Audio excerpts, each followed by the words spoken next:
Hello beer tubers and welcome to another beer review with me, Peter, the master of hoppets. Today checking out two beers in one video from Germany. So these are two beers from Brauerei Keller, and they are in southern Germany. I believe they're very close to Bamberg in Viereth-Trunstadt. And the street is called Weiherer, and that's what they name all the beers after.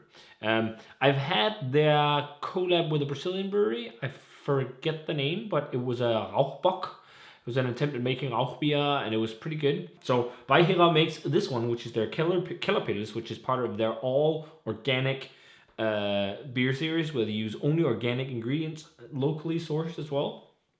And then we have their Grünhopfen Pils, which is a seasonal wet hopped pilsner that they do, unfiltered Keller style. But I think we should start off with this one first, which is the Keller-Pils. So what they say is like they're one of the few breweries that do a Keller-Pils. It's not a huge thing, but because most do Kellerbiers, which are often not as bitter and whatnot. So they try to do a pilsner Keller style. So, probably fermented without pressure and also not lagered for as long, so you get this nice hazy look. And also unfiltered is also one of the big things. Often like these classic breweries have filters, so a lot of this beers like this, they will be clear from the filter as well. So this is just like fresh beer, and it's like one of the big things with Kellerbier. And then there's all the weird variations, but like Zwickelbier and whatnot. But Zeugel looks nice, golden yellow, light haze to it, straw haze, very nice streaming carbonation. White head that was there that poured out on this was great. ABV on this is 4.9%. Let's check out the aroma. Oh yeah, this smells really nice. It's not as aromatic as I would like even hoppier Keller-Pils. I don't know the exact date on this either, but they only had a few bottles left, but it's really bready. It's really bready, soft, doughy, bready, really doughy malt character. And there is like a really nice grassy, slightly herby, bitter hop character. I think they themselves actually said that this didn't have citrus character, but I'm picking up on citrus. Let's see here, because I had some notes from the brewery, and they say themselves that there's just a few breweries in Germany doing Keller Pilsners, and they say it's typically, although the typical bitter Pils character is clear and noticeable, the citrus-like notes are rather subtle. So, okay, that's what they say, but they say it's very herbal. And, it doesn't smell crazy bitter, but I think there's some citrus to it.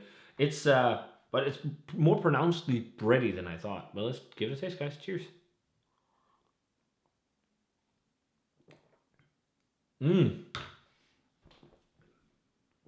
Oh, that's really good. Oh, man. It's so bready. Almost like a touch of a honey malt note. And I think it doesn't look oxidized at all. But just there for a quick sec, there's like a sweet honey thing.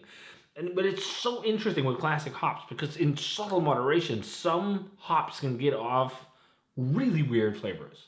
Like I've talked about it before, woody flavors and like spicy flavors and cream and toffee. Like that's at least some of the descriptions. And I'm almost getting like a honey note, but by the looks of this, shouldn't be any honey malt character, because it's just golden yellow. It looks like it's just like some Pilsner malt with maybe a little bit of Munich or Cara-Pils or Melanoidin. It could come from like Melanoidin or Cara-Pils or something like that, but it's just a touch.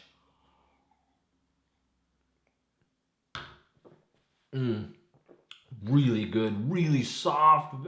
This is one of those beers. Like I think if Hill Farmstead or Suarez produced this, people would be like, "Fuck, this is just amazing Kellerbier. Wow!" But then it's from a German brewery and it gets like 3.3. This is really good. I didn't go into these with any expectations really as well. Like this doesn't taste crazy fresh, but it still tastes really, really great. But I think again, it's just because it's on hype. Because I really think if it had a hype brewery name on it, this would be something people would be all over. It's so well balanced.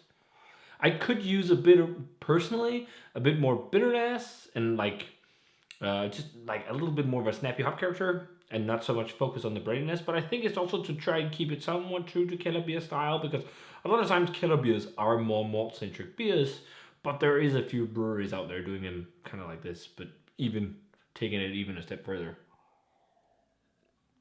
Mm. It's so fluffy, such a fluffy malt backbone. In terms of the hop character, there's a nice lingering soft bitterness. It's super clean, even though it's most likely not been conditioned for super long amounts of time. There is some fruitiness to it that could be kind of like a lager fruitiness, maybe because the beer has been fermented without pressure. That often helps produce a little bit of esters, and lager yeast also produce esters. And it's like this subtle light fruit. It sounds weird, but almost pear. Um, Big grassiness, peppery, spicy, soft undertones of citrus. I like a bit more, like just more aroma and flavor hop additions personally, but that would also ruin part of the big emphasis on the malt that's in this, like really soft, bready malt. And doughy. Man, this is a great Pilsner. Keller-Pilsner. Okay, so I had some water, so let's jump over to the other beer here, the Weiherer Grünhopfen Pils. This is a seasonal beer from Weiherer, or Brauerei wieder. Oh, I like that here it says Fränkische Brautradition, because they're from Franken. And it says Bierspezialität aus dem Bamberger Land. So I think, I haven't been to the brewery, but I think it's just outside of Bamberg. But this is a Grünhopf Pils, meaning a green hop beer, meaning it's got fresh hops. It's a German tradition. A lot of brewers in hop growing regions of Germany, once a year, they'll do a special release, kind of like this, where they add fresh hops from the field instead of drying them or adding dried hops or pellets. It's a fun tendency that was big at one point in the States as well, where a lot of people did wet hopped IPAs. Let's see how this one is. This one also poured very nicely, but it's a bit more hazy in color. I think this is also much fresher. And the last bit in the bottle here almost looked like a New England IPA. It's really hazy. White head, but again, it's the same golden yellow color as this, is just more hazy. I actually wonder if we dunk in the rest here, if it's going to be more hazy. It's just because it's been sitting on a shelf for a wee bit. No, it's actually, that's a little bit of gunk, but nothing much here. But yeah, let's check out the aroma on the Grünhopfenpils. Oh yeah, it's very citrusy. It's much more aromatic. And it's interesting because it really just smells like what you think of when you think classic hops. Just like almost, I almost want to say juicy. It's like, it's just saftig. I think it's in German. It's like juicy hops. It's so weird. Don't think New England IPA. Think a hop cone. Think classic hop flavors, but think of these flavors as not compact and dense, but like light and soft and juicy somewhat. It's like, it's very similar on the aroma to the Kellerpils. Just much less malt. Much less malt and much more hop character. There's almost like a spearminty note, like, I don't know, like a spicy, floral, like citrusy, almost like grapefruit. It's very different from classic, like Kellerbiers or Pilsners. Well, it smells really nice. Let's try it again, but with a fresh palate.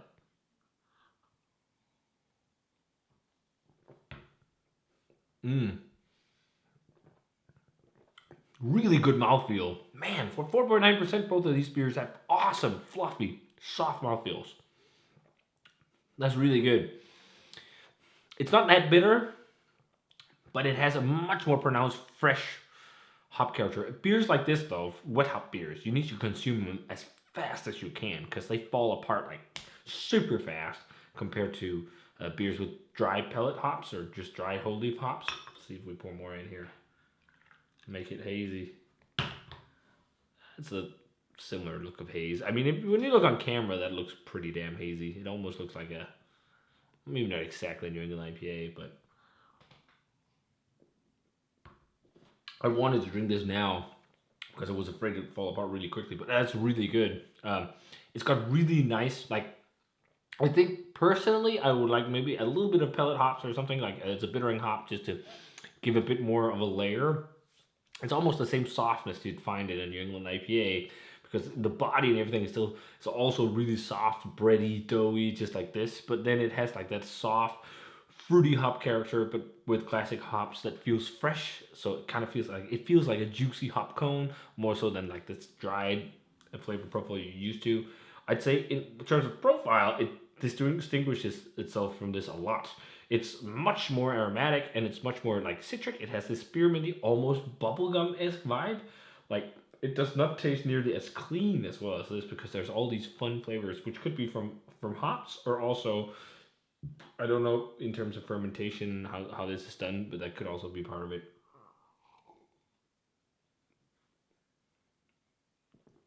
But I think a lot of it is due to the fresh hops.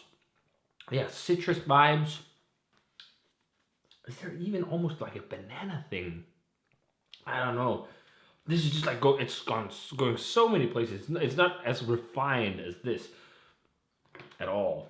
It's just like I don't think it's all over the place. There's still a clear thought. It's just like a really fruity hop centric. It's almost like you did a Pils in a New England IPA style.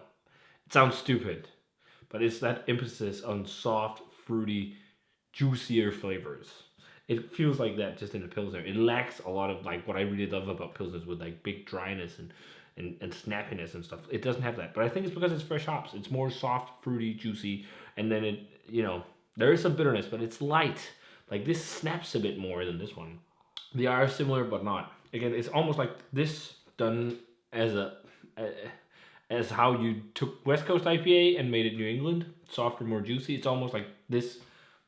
This here is done like that in that way here. If you guys get what I mean, I think you do when I talked about the flavor profile and all that. But let's try before we end here and pour the entire contents of the bottles into each glass and have a look. Yeah, it's noticeably more hazy the Grünhopfen, but I think it's also just because it's a fresher bottle. Because here in the bottom there's like next to no yeast or anything.